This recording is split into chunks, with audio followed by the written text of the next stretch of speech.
Cap Intégrité, le podcast de l'Agence française anticorruption. Bonjour, c'est Gilles Allais. Je suis de retour au siège de l'AFA, dans le 13e arrondissement de Paris, pour une nouvelle série de podcasts consacrés à la prévention et la lutte contre la corruption. Dans ce nouvel épisode de Cap Intégrité, on va parler des risques liés au mécénat et au parrainage. Risques de corruption, de prise illégale d'intérêts et de trafic d'influence. En France, près d'une entreprise sur 10 pratique le mécénat, selon le cabinet Admical, pour un montant annuel total qui approche les 4 milliards d'euros. Le parrainage est aussi une forme de partenariat couramment déployé par les entreprises, les collectivités ou les administrations. Mais ces démarches, souvent philanthropiques, ne sont pas sans risque. Et c'est ce qu'on va voir avec Mathieu Kahn, avec qui j'ai rendez-vous maintenant au siège de l'Agence française anticorruption. Entrez. Bonjour Mathieu. Bonjour Gilles. Vous êtes sous-directeur des acteurs économiques à l'AFA. Alors mécénat, parrainage, des pratiques courantes qui se sont fortement développées ces dernières années, et notamment à l'occasion des JO de Paris. Quel est l'intérêt pour les entreprises, Mathieu ? Alors pour les entreprises, le mécénat et le parrainage sont des moyens précieux de soutenir des causes auxquelles elles sont attachées. Elles peuvent être philanthropiques, vous le disiez, elles peuvent aussi être éducatives, scientifiques, sportives ou environnementales. Le soutien peut être de nature financière, matérielle ou humaine. Ainsi, les entreprises matérialisent un attachement à des valeurs et elles valorisent leur image par la même occasion. Et l'intérêt pour les structures qui bénéficient de ces soutiens, c'est quoi ? Eh bien, c'est un moyen de diversifier leurs sources de financement, de renforcer leurs compétences et d'élargir leur champ d'action. Ces structures peuvent développer leurs projets de façon sereine et durable. Tout le monde est gagnant, en quelque sorte. Mécénat, parrainage, est-ce qu'il y a une différence entre ces deux démarches ? La différence fondamentale réside dans l'intention de l'entreprise et l'existence ou non d'une contrepartie proportionnée au montant versé. Le mécénat implique une intention désintéressée. Quand on parle de parrainage, en revanche, on est dans une logique commerciale. Le soutien apporté par l'entreprise emporte une contrepartie, généralement la promotion et la valorisation de l'image. L'entreprise recherche des effets publicitaires proportionnés à l'investissement. C'est par exemple le cas d'une entreprise qui verse de l'argent à une organisation en charge d'un événement culturel. Elle va voir son nom ou son logo apposé sur les différents supports de communication. Elle va aussi bénéficier d'une forte visibilité grâce à la couverture médiatique. Ça peut être aussi un moyen de bénéficier d'avantages exclusifs tels que des opportunités de prise de parole, des accès VIP aux événements ainsi parrainés. Alors je reviens au mécénat, Mathieu. Pas de contrepartie donc. Qu'est-ce que ça recouvre alors, le mécénat ? Alors le mécénat vise un soutien matériel ou financier apporté sans contrepartie directe à des actions d'intérêt général. Il existe 3 formes de mécénat. Le mécénat financier. C'est par exemple le cas d'une entreprise qui fait un don d'argent à une association de lutte contre la pauvreté. Il y a aussi le mécénat de compétences, lorsqu'une entreprise mobilise certains de ses salariés pour soutenir une cause en mettant les savoir-faire des salariés au profit d'un projet. Et enfin, le mécénat en nature. C'est le cas d'une mise à disposition d'une association de locaux à titre gratuit. Dans ces situations, l'entreprise apporte un soutien sans attendre de retour du bénéficiaire et c'est souvent un moyen de mobiliser ses salariés autour d'une cause commune. Bien sûr, cela n'empêche pas l'organisme bénéficiaire de témoigner de sa reconnaissance par des gestes symboliques. Citer l'entreprise, il peut lui attribuer des invitations. Toutefois, ces actions symboliques ne doivent en aucun cas servir à une promotion commerciale et elles doivent demeurer disproportionnées par rapport au montant du don. Sinon, l'opération serait requalifiée en parrainage et cela se traduirait par l'application d'un régime fiscal différent. Mathieu, est-ce qu'il y a des limites en matière de mécénat et de parrainage ? Tout à fait. En France, la loi interdit de parrainer des campagnes électorales ou des partis politiques. Par ailleurs, le parrainage est strictement réglementé pour des secteurs tels que le tabac, l'alcool, les produits de santé, les jeux d'argent et certains services financiers. Vous parliez tout à l'heure de pratiques gagnant-gagnant. Pourquoi une entreprise devrait-elle alors être particulièrement vigilante ? Quels sont les risques ? Déjà, on l'a dit, les règles fiscales sont différentes. Et malheureusement, il est arrivé que les opérations de parrainage ou de mécénat soient détournées de leur objet initial dans une intention frauduleuse pour masquer une opération de corruption. Est-ce qu'on peut donner quelques exemples ? Le dirigeant d'une entreprise qui verserait des pots de vin à un membre du comité d'organisation d'une grande compétition sportive afin de conclure un contrat de parrainage et devenir ainsi un partenaire officiel de cette compétition. Ce peut être aussi le cas d'un fournisseur qui demanderait à une entreprise cliente de parrainer une association sportive dont il est le président en échange de prix négociés sur ses produits. Ou enfin, le cas d'un agent d'une mairie qui transmettrait des informations sur une procédure de marché public et une entreprise en échange d'un don à l'association dont il est le président. 3 exemples, 3 situations qui pourraient représenter des actes de corruption active ou passive peuvent être doublés selon les cas d'accusation de trafic d'influence ou de prise illégale d'intérêt. Et est-ce qu'il y a des contextes ou des circonstances particulières qui rendent ces opérations d'autant plus sensibles ? Oui, c'est par exemple le cas d'événements très médiatisés, comme un concert ou un match. Plus ces événements offrent des perspectives de retombées importantes, plus il faut être vigilant. La vigilance est également de mise dans un contexte d'urgence, comme une catastrophe naturelle. Dans ce cas, nous avons peu de temps pour mesurer l'exposition au risque de corruption et nous assurer de la bonne affectation des fonds versés ou du matériel. De même, la distance géographique avec l'organisme bénéficiaire, s'il intervient dans un pays moins exigeant en matière de lutte contre la corruption que la France, peut rendre plus opaque l'intervention. Dans les 2 cas, il devient par exemple plus compliqué de suivre, de vérifier l'usage fait des fonds, d'évaluer les partenaires impliqués. On voit que ces opérations ne sont pas sans risque. Compte tenu de leur importance, il est indispensable que les entreprises cherchent à les sécuriser pour se protéger du risque corruptif. Héloïse, excuse-moi une seconde, j'ai un doute sur un dossier de parrainage. Oui Thomas, qu'est-ce qui te tracasse ? La demande vient directement de la direction et on me demande de valider le parrainage rapidement là. Quel parrainage ? Les tenues de foot pour les jeunes du club. Ça me paraît assez cohérent avec nos engagements RSE. Ouais, mais j'ai entendu dire que les enfants du directeur font partie du club. Alors je me demande s'il serait pas plus prudent de questionner les motivations réelles de parrainage. Ouais, t'as peut-être raison.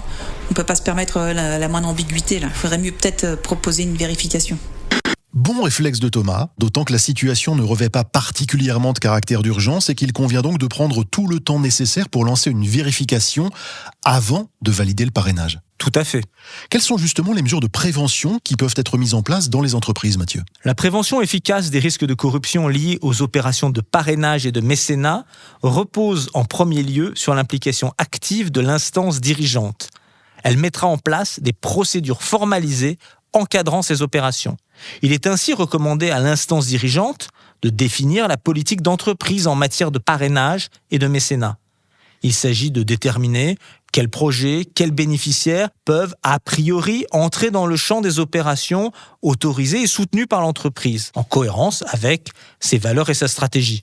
Avec une diffusion large, une telle politique permet à tous les collaborateurs de l'entreprise d'être éclairés sur les possibilités et les limites fixées par l'entreprise. Définir une politique claire, ses limites, en assurer une large communication, ensuite il faut la mettre en œuvre, cette politique. Exactement. Et pour la mise en œuvre, l'instance dirigeante peut désigner un responsable de la réalisation des projets. Si les ressources de l'entreprise le permettent, l'instance dirigeante peut également instituer un comité dédié à la sélection des opérations soutenues afin de favoriser une prise de décision collégiale et transparente. Elle peut également s'appuyer sur des personnalités externes qualifiées ou, autre bonne pratique, organiser des votes auprès des salariés pour sélectionner le projet qui a leur préférence dans une liste de projets préalablement évalués. La politique parrainage et mécénat de l'entreprise est parfois réalisée au travers d'un fonds de dotation ou d'une fondation. Dans ce cas, 2 recommandations. La première, que le conseil d'administration de cette structure définisse précisément un programme de travail sur une période déterminée. Deuxième recommandation, que des règles spécifiques soient prises pour prévenir, identifier et traiter des situations de conflit d'intérêts. Quelle que soit la gouvernance et les règles mises en place, il est ainsi fortement recommandé que plusieurs personnes participent à la validation des projets. Et partager la prise de décision pour limiter les risques. D'autres recommandations de l'AFA, Mathieu ? L'AFA recommande à toutes les entreprises de prendre en compte les risques de corruption liés aux opérations de parrainage et de mécénat dans leur cartographie des risques. Ce qui compte, c'est que les opérations soient recensées de la façon la plus exhaustive possible. De même, lorsqu'il y a des structures intermédiaires, comme des fondations, des associations, il est opportun qu'elles soient intégrées dans cette cartographie ou qu'elles conduisent leur propre exercice de cartographie des risques. Ensuite, sur la base de cette cartographie, les comportements à adopter ou à proscrire dans le cadre des opérations de mécénat ou de parrainage doivent être clairement inscrits dans le code de conduite anticorruption de l'entreprise. Au-delà de ce code et de la politique parrainage et mécénat de l'entreprise, il est recommandé de définir une procédure formalisée et détaillée sur les conditions de mécénat et de parrainage pour permettre à l'entreprise de se prémunir contre les risques de corruption. Alors c'est typiquement cette procédure à laquelle devraient se référer Héloïse et Thomas pour la vérification de ce fameux dossier de parrainage. Exactement.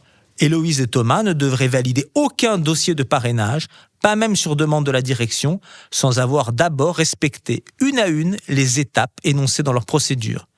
Cette procédure va justement permettre de définir et de documenter les étapes à suivre pour la conduite des opérations. Elle précisera également la position de l'entreprise s'agissant des contreparties qu'elle pourrait recevoir. Bien évidemment, compte tenu de l'urgence de certaines opérations, notamment humanitaires, qui peuvent nécessiter de débloquer des fonds rapidement, il est possible de prévoir une procédure accélérée. Mais cette procédure accélérée ne doit pas remettre en cause le principe selon lequel la personne qui décide de l'octroi du soutien doit être différente de celle qui est chargée de son exécution. Par ailleurs, pour limiter le risque, il peut être opportun de prévoir un plafond d'engagement pour les opérations. Mais comment on matérialise un don ou un soutien entre une entreprise et un organisme bénéficiaire ? Très bonne question. Notre fil conducteur doit être la formalisation et la transparence. Plusieurs recommandations pour réaliser cette formalisation et cette transparence.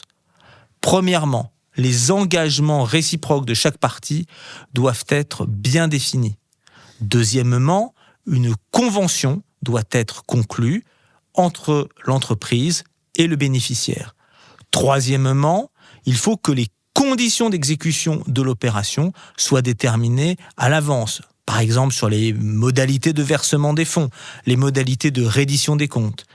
Et dernière recommandation, il est important de se mettre d'accord sur le détail et la destination des contreparties. Donc si je retiens bien, pour prévenir les risques, qualité de la gouvernance, politique clairement définie, cartographie des risques, code de conduite et procédure. J'ajouterai 2 dernières mesures si vous le permettez. Premièrement, la formation. Il est important que les personnes participant aux opérations de parrainage ou de mécénat suivent une formation spécifique sur la prévention et la détection du risque de corruption. L'organisme bénéficiaire peut également être encouragé à conduire des actions de sensibilisation auprès de son personnel et de ses bénévoles. Deuxième mesure, l'évaluation des organismes bénéficiaires. Elle est essentielle. Accorder un soutien à un bénéficiaire dont l'évaluation fait ressortir un risque de corruption peut avoir un effet négatif, notamment sur la réputation de l'entreprise. Voilà qui est très clair, concret, complet. Et si, malgré ces mesures de prévention, un problème survient, comment un collaborateur peut-il le signaler ? En d'autres termes, qu'est-ce que l'entreprise peut mettre en place pour cette fois détecter des risques de corruption dans le cadre de ces opérations de mécénat et de parrainage ? Je repense à Thomas. La demande vient directement de la direction et on me demande de valider le parrainage rapidement là.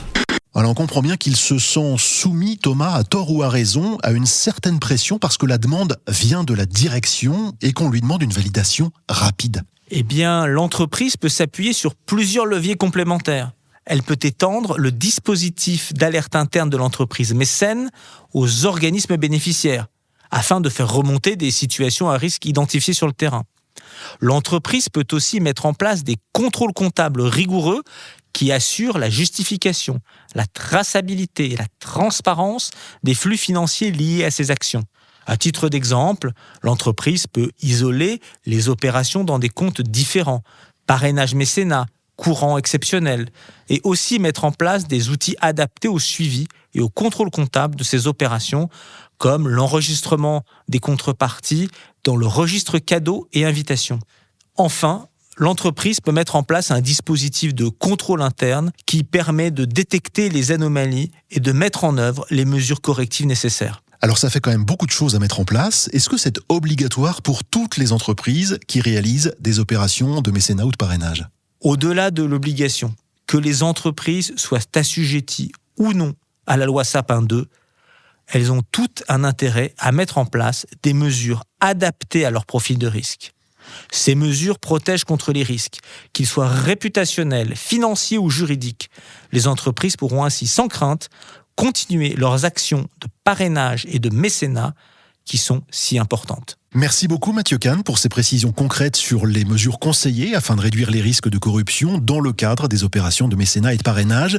Vous pouvez retrouver toutes les références réglementaires et les conseils de ce podcast dans le guide pratique de l'AFA sur les opérations de parrainage et de mécénat, un guide disponible gratuitement sur le site agence-française-anticorruption.gouv.fr. Et à très bientôt pour un autre épisode de Cap Intégrité.